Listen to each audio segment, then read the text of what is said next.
Sebanyak 6 nama telah masuk dalam bursa pemilihan Kepala Desa Ciherang, Kecamatan Dramaga, Kabupaten Bogor.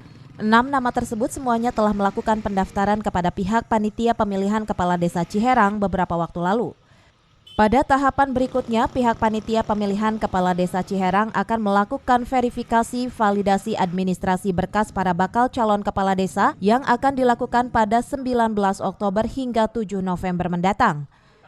Jika dari 6 nama tersebut ada 1 atau 2 bakal calon kepala desa Ciherang yang tak lolos dalam verifikasi validasi administrasi berkas tersebut, maka pihak panitia pemilihan kepala desa Ciherang tak perlu melakukan seleksi ujian secara tertulis di kantor Kecamatan Dramaga. Namun apabila ke-6 nama para bakal calon kepala desa Ciherang tersebut semuanya lolos dalam verifikasi, maka pihak panitia pemilihan kepala desa Ciherang akan melakukan seleksi ujian secara tertulis untuk mendapatkan 5 nama yang berhak maju dalam ajang pemilihan kepala desa Ciherang.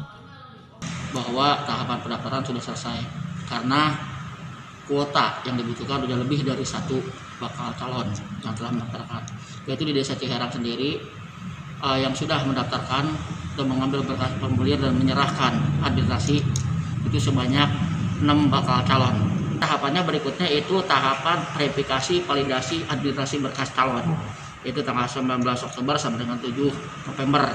Nah, dari situ nanti ketahuan kalau salah satu dari 6 calon tersebut tidak lolos secara verifikasi validasi administrasi, berarti kalau mencapai 5 orang berarti tidak usah ada seleksi tambahan di kecamatan. Tapi kalau semuanya lolos dari 6 orang tersebut, maka diadakan seleksi tambahan ujian tertulis di Kecamatan Dramaga.